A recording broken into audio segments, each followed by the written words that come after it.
Saudara, masih sekitar 85 hari menjelang pemilihan presiden 2024. Tetapi perang konten digital yang bermuatan aktivitas maupun pesan dari partai dan elit politik semakin terasa. Konten dalam bentuk tayangan televisi hingga video pendek di sosial media berseliweran dan seringkali membangkitkan komentar warganet.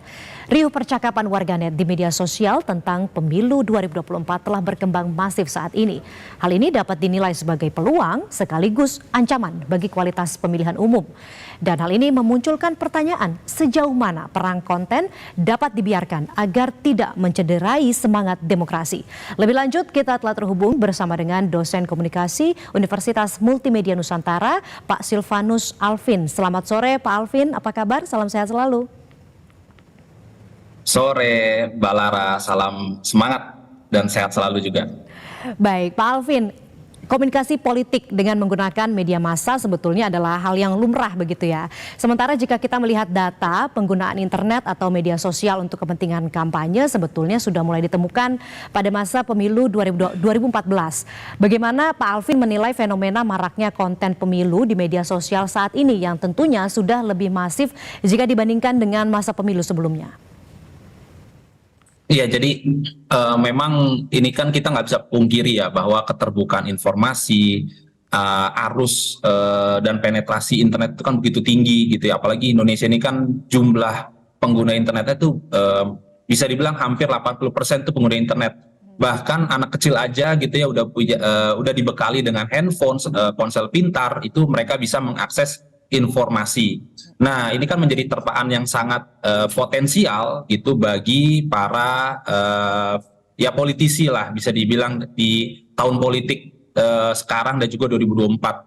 Mereka pasti akan berusaha memanfaatkan ya ini ceruk ini gitu. Di sini adalah pasarnya gitu. Dengan tadi sudah disebutkan dari data-data gitu, ada yang namanya snackable content. Saya lebih suka menyebutnya sebagai snackable content gitu ya. Nah, di sini juga ada peluang bisa terjadi yang namanya disinformasi. Jadi memang pembuatan berita hoax yang secara sengaja dan terstruktur sistematis gitu ya, bahkan dibuat untuk masif gitu ya, supaya bisa mengelabui orang-orang gitu. Nah, ini adalah bagian propaganda politik gitu. Entah itu dia menyudutkan lawan ataupun berusaha menguntungkan kandidat tertentu. Nah, ini kan kita nggak bisa bilang yang jadi masalah lagi nih.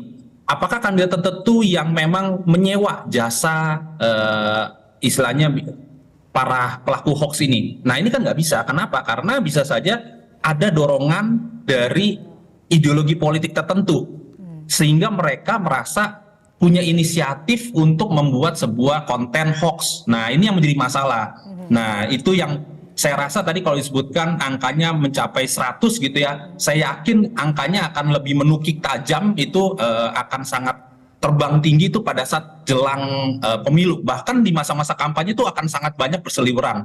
Tinggal literasi digital kita. Dan saya yakin di era saat ini gitu ya, ada generasi milenial, ada Gen Z juga yang menjadi pasar utama gitu ya, dan juga mereka mayoritas gitu. Saya rasa mereka akan lebih aware dengan hal ini, karena kan 2014, 2019 kita sudah pernah mengalami, dan kita bisa lihat gitu ya di pemilu sekarang tensinya juga agak sedikit suam-suam kuku, belum sampai panas gitu. Ini kan berbeda dengan 2014, 2019. Kurang lebih begitu Mbak Laras sebagai pengantar. Oke, baik Pak Alvin, meskipun media sosial ini berarti kan menawarkan kecepatan begitu ya dan juga kreativitas, namun tadi disebutkan bahwa adanya minim filterisasi dan juga kredibilitas begitu ya, sehingga banyak disinformasi ataupun hoax yang tersebar, pun konten-konten yang tidak dapat dipertanggungjawabkan. Lantas bagaimana semestinya media sosial ini tetap dapat memiliki iklim yang baik untuk pertukaran informasi menjelang pemilu terutama? Yang pertama tentu dari si usernya sendiri atau si penggunanya sendiri, karena kan ya batasan itu atau mereka yang harus memproteksi diri mereka supaya mereka bisa membuat konten yang bagus yang nantinya disampaikan kepada publik itu juga positif. Nah, jadi ini kan sebenarnya satu grand design yang besar bahwa kita harus punya yang namanya literasi digital. Dimulai dari mana? Dimulai dari orang tua. Nah, dari orang tua itu mendidik anaknya supaya tahu batasan dari bermain media sosial, bagaimana cara mereka untuk bisa mencerna gitu ya, terutama bagi mereka yang punya hak pilih gitu. Nah, yang kedua, di sini harus ada peran serta daripada politisi itu sendiri atau para kandidat yang akan berkontestasi di 2024 ini.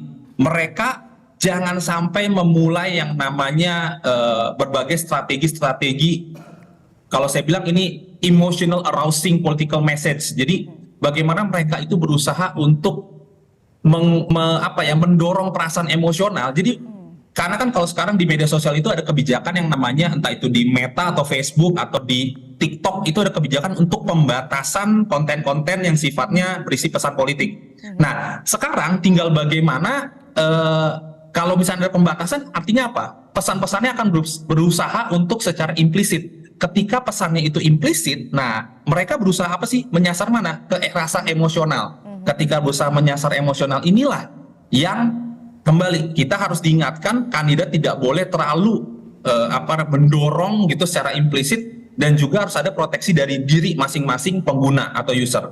Dan terakhir yang patut kita perhitungkan adalah gini, peran besar media pers. Nah, ini harus saya tekankan atau garis bawahi bahwa ada peran besar media pers di sini.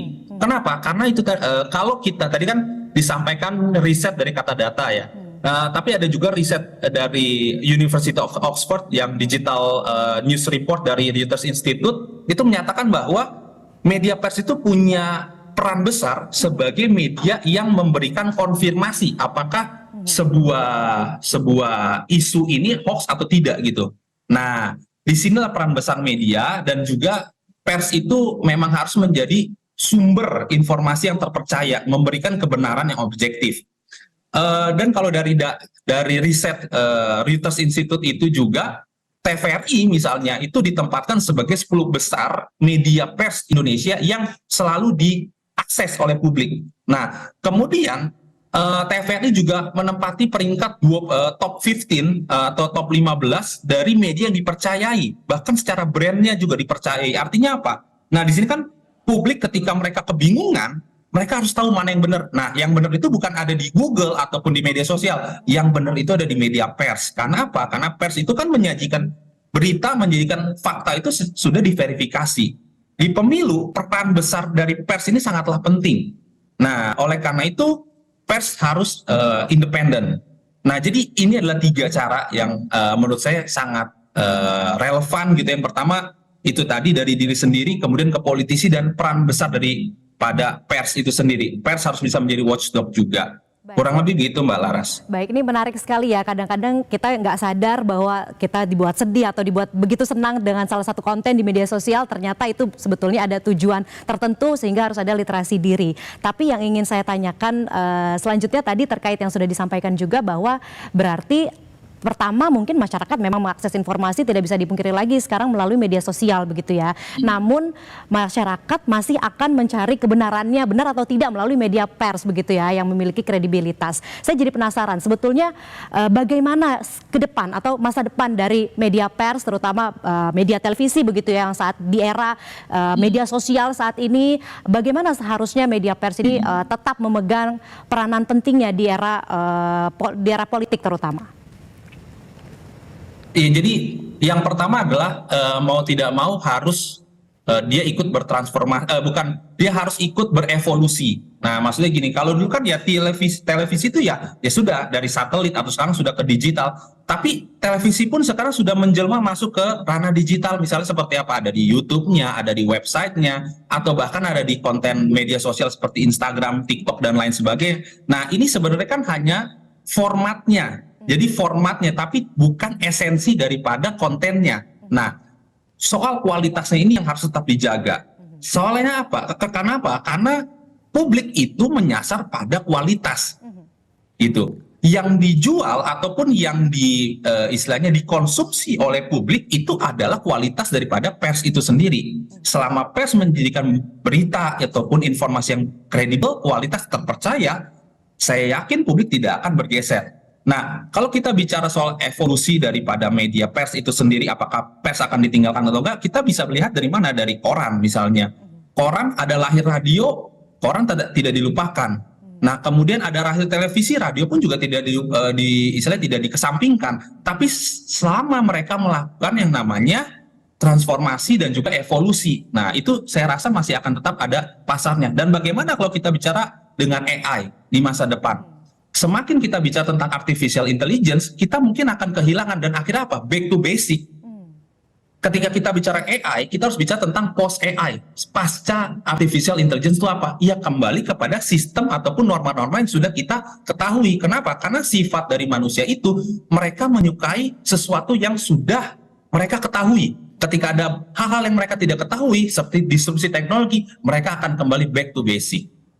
Contohnya seperti apa? Kita bisa lihat dari misalnya di Swedia atau di beberapa negara Eropa, mereka bahkan tidak mau menggunakan AI gitu misalnya, bukan tidak mau menggunakan AI ya, tapi tidak mau terlalu banyak siswa-siswa mereka dididik untuk mengaplikasikan digital gitu. Tapi apa? Kembali ke basic dengan pen dan kertas dengan pen, dengan pulpen misalnya seperti itu. Dalam politik pun juga sama. Kita nggak bisa ngomong, oh yang penting tampil di medsos, kemudian dia akan pasti terpilih. Misalnya yang banyak followersnya yang akan menang, nggak bisa. Tapi ketika dia maksudnya masuk belusukan misalnya seperti itu, ketemu dengan warga, mereka mencatat aspirasi, mendengarkan aspirasi, mengerjakan aspirasi itu, memberikan solusi, itu yang akan menjadi daya pilihnya mereka. Artinya apa? Back to basic gitu. Jadi kita tidak perlu khawatir, dan media pers kembali lagi tidak akan ditinggalkan selama mereka masih memberikan kualitas yang tinggi. Baik. Gitu. Berarti selama tetap menjaga kualitas dari jurnalisme pemberitaan itu sendiri, media mainstream begitu ya, salah satunya televisi, tetap dapat bertahan selama menjaga kualitasnya di segala era teknologi yang sudah sangat maju dengan saat ini. Terima kasih banyak Pak Alvin, dosen komunikasi Universitas Multimedia Nusantara, telah berbagi informasi bersama kami. Terima kasih, salam sehat selalu. Baik, selamat sore. Selamat sore.